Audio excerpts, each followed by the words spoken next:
ভীমা, হ্যাঁ ভীমা, তুই ঘুমোচ্ছিস? এত বড় একটা দায়িত্ব তোকে দেওয়া হয়েছে আর তুই ঘুমোচ্ছিস? কাকি ওই একটু চোখ বুজে এসেছিল আমার। ভীমা, আজকাল একটু সজাগ থাকতে হয়।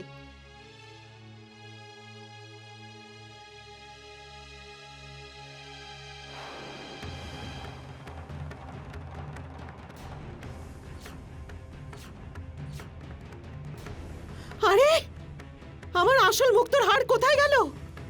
কাকি এখানেই থাকবে। আরে, আমার সর্বনাশ হয়ে গেল, সব কিছু বরবাদ হয়ে গেল। কোথায় গেল আমার আসল মুক্তোর আবার কি হার? হলো? চেঁচিয়ে বাড়ি মাথায় করছো কেন? এই যে তুমি কাল সাপটাকে পুষে রেখেছো, ওই আমাদের সর্বনাশ করেছে। এ তো কি? তোমার জিভে লাগাম দাও। কি ভুলভাল বলছো? আমি ভুলভাল বলছি না, ওকে জিজ্ঞেস করো আমার আসল মুক্তোর হার কোথায় গেল।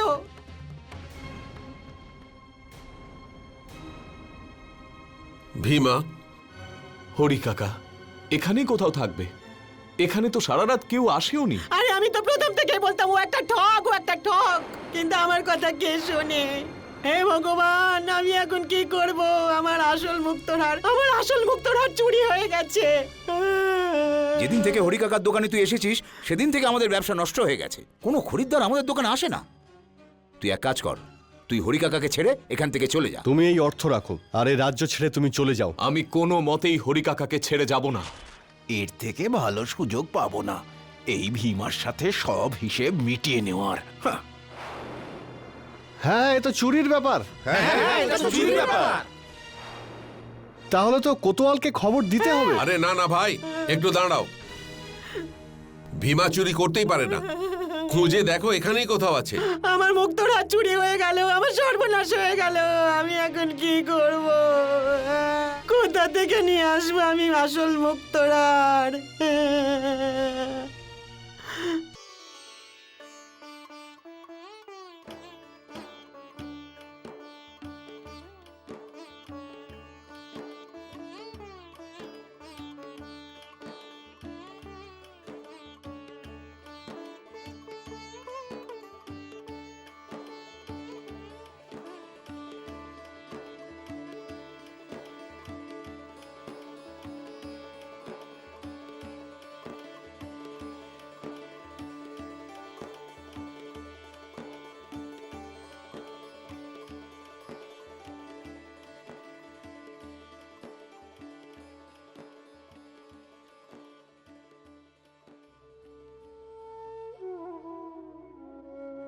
মঞ্জুলি, এভাবে কাঁদে না মা।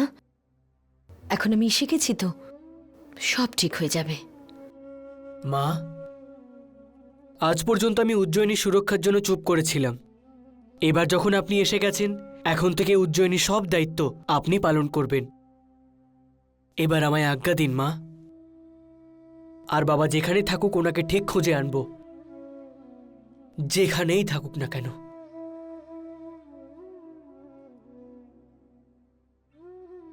আদিত্য, তুমি যদি এই কথাটা আমাকে আগে বলতে, আমি অবশ্যই তোমায় আজ্ঞা দিতাম।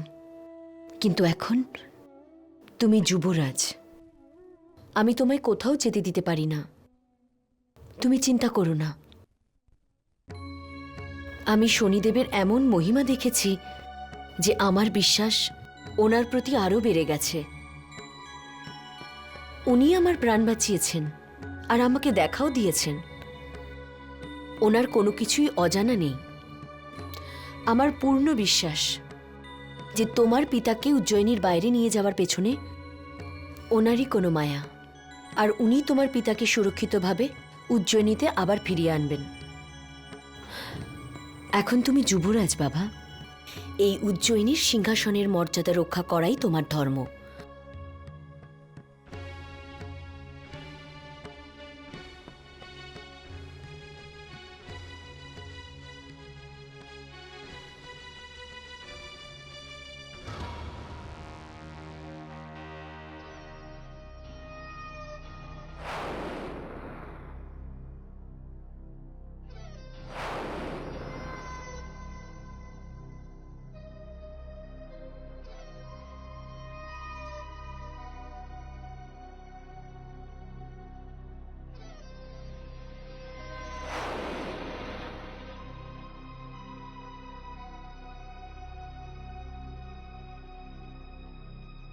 নিয়ে যাও।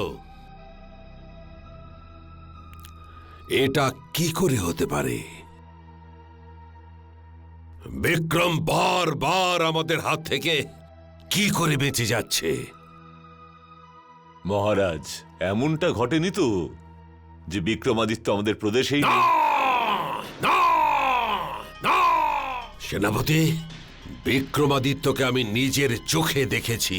প্রতিশোধের আগুন আর ক্রোধ মানুষকে অনেক সময় বিভ্রান্ত করে। এটা কি হতে পারে না যে আপনি এই শত্রুতা ভুলে গেলেন? সেনাপতি, এই পাগড়িটার বদলে তোমার মাথাটাও হতে পারত। এরপর থেকে কিছু বলবার আগে এটা অবশ্যই ভেবে নেবে। বিক্রম, তুমি যেখানেই থাকো না কেন, এটা অবশ্যই মনে রাখবে, তোমার মৃত্যু চন্দ্রসেনের হাতেই লেখা আছে। আমি তোমাকে জীবিত কিছুতেই ছাড়ব না, কিছুতেই ছাড়ব না জীবিত।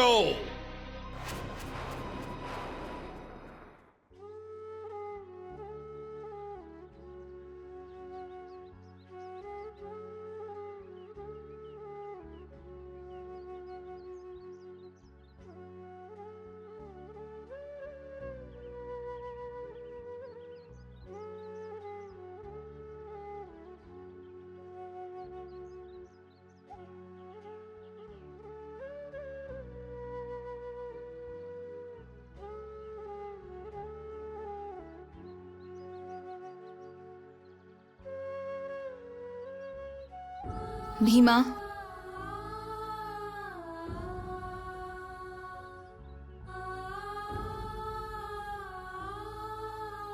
ভীমা বলো তো ব্যাপারটা কি? ওই হারটা কোথায় গেল? এমন নয় তো যে তুমি আমার কাছে কিছু লুকোচ্ছ? আমি কিছু বুঝতেই পারছি না শিপ্রা। আমি রাত্রে কোথাও যাইনি, না কেউ এসেছে আর না কেউ গেছে। তাহলে হাটটা গেল কোথায়? এমনটাও তো হতে পারে যে তোমার চোখ লেগে গেছিল আর কোনো চোর এসে নিয়ে গেছে। না শিপ্রা, এটা অসম্ভব। আমি সারা রাত জেগেছিলাম, এক মুহূর্তের জন্যেও কোথাও যাইনি। আচ্ছা, এরকম নয় তো যে তোমারও মনে হচ্ছে হাটটা আমিই চুরি করেছি? ভীমা, আমি এমনটা ভাবতেও পারি না। আমি তোমায় চিনি। স্বয়ং ভগবানও যদি এসে বলে যে তুমি হার চুরি করেছ, আমি তাও মানব না। আলোরিকা, তুমি এখানে? কি ভীমা, কালকে রাতে তো তুমিই পাহারা দিচ্ছিলে, তাহলে হার কি করে চুরি হলো?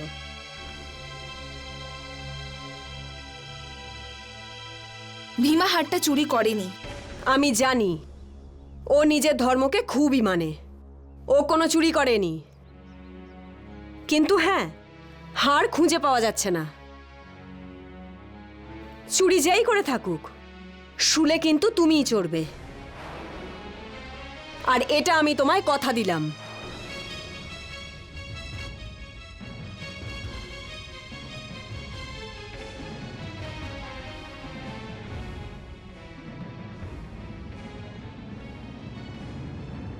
এখন তোমার সাড়ে সাতির সেই দুঃসময় শুরু হতে চলেছে, যেখানে মানুষকে তার জীবনের কঠিন থেকে কঠিনতম সময়ের মধ্যে দিয়ে যেতে হয়।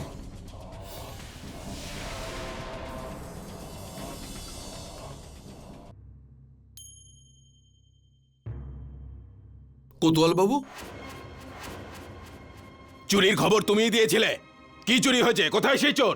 কোতোয়াল বাবু, আগে তো একটু বসুন। আমি এখানে বসতে নয়, চোরকে ধরে নিয়ে যেতে এসেছি। মনে হয় সেই চোর আমাদের রাজ্যে চুরি করার শাস্তি এখনো জানে না। আরে না না, এখানে কোনো চোর নেই। আসলে আমার বাড়িতে একটু ভুল বোঝাবুঝির জন্য। পারিবারিক ভুল বোঝাবুঝি? তাহলে আমাদেরকে ডেকেছো কেন? আমাদেরকে অকারণে ডাকার শাস্তি জানো তো? আরে আরে কোতোয়াল বাবু, কোতোয়াল বাবু, আমার সর্বনাশ হয়ে গেছে, আমার সব শেষ হয়ে গেছে। আমার 7 পুরুষের আসল মুক্তোরহার চুরি হয়ে গেছে। কিন্তু উনি তো এখনই বললেন এখানে কোনো চুরিই হয়নি। জানি না ওই চোরটা একে কি জাদু করে রেখেছে। ওকে তো সাধু পুরুষ মনে করে কোতোয়াল বাবু। কোথায় সেই চোর? কোথায়? আরে কোতোয়াল বাবু, ওকে তো দেখতে পাচ্ছি না। আপনারা তাড়াতাড়ি যান, ওকে ধরে নিয়ে আসুন কোতোয়াল বাবু।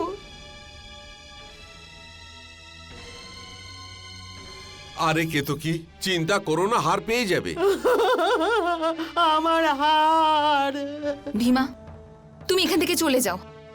হার চুরি হয়ে গেছে বলে কাকিমা পাগল হয়ে গেছেন। আর আলোরিকা, ও তো তোমার জন্যে পাগল। প্রতিবেশীরাও তোমার ওপর রেগে আছে, সেনাপতিরাও এসেছিল।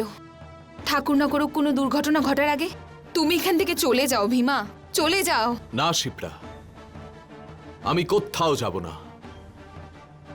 আমার গায়ে কলঙ্কের দাগ লেগেছে, আর ওটা আমারই দায়িত্ব ছিল। ওই দিন আমি তো পাহারায় ছিলাম। যদি হাটটা হারিয়ে যায় তাহলে তাতে আমারই দোষ। এবার আমি আমার দায়িত্ব ছেড়ে কোথাও পালাবো না। ভীমা, তুমি এটা কি বলছো? শিপ্রা, তুমি আমাকে নিয়ে চিন্তা করো না। ভীমা, তুমি মৃত্যুর মুখে যাচ্ছ। জীবন আর মৃত্যু মানুষের নিজের হাতে থাকে না। এবার যাই হোক না কেন, আমি এইভাবে, এই পরিস্থিতিতে কিছুতেই পালিয়ে যাব না। ভীমা, ভীমা! কোতোয়াল সাহেব, কোতোয়াল সাহেব, এই সেই চোর। ওকে বলুন আমার হার ফিরিয়ে দিতে। সৈন্যরা, ধরো ওকে।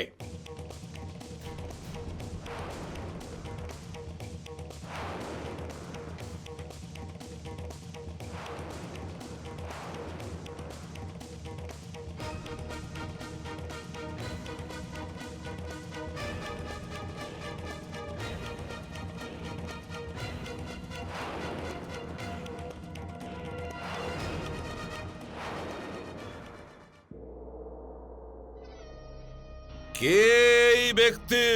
মহারাজ, ও নিজের ভাইকে হত্যা করেছে। না মহারাজ, এসব মিথ্যে।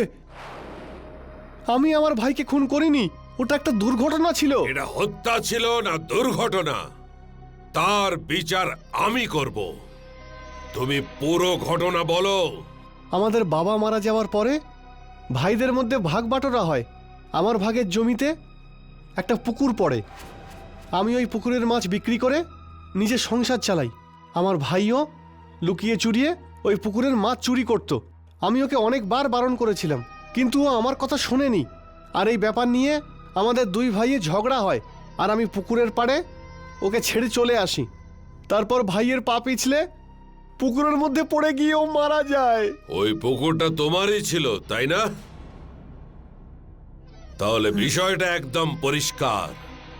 এই ব্যক্তিকে এই মুহূর্তে ওই পুকুরে ফেলে দাও, আর ততক্ষণ ডুবিয়ে রাখো যতক্ষণে মৃত্যুর কাছে না পৌঁছায়। ঠিক আছে মহারাজ। না মহারাজ, এরকম করবেন না।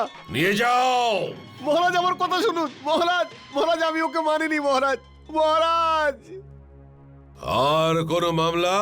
হ্যাঁ মহারাজ, এক ব্যক্তির ওপর চুরির অভিযোগ রয়েছে। হাজির করো। যথাজ্ঞা।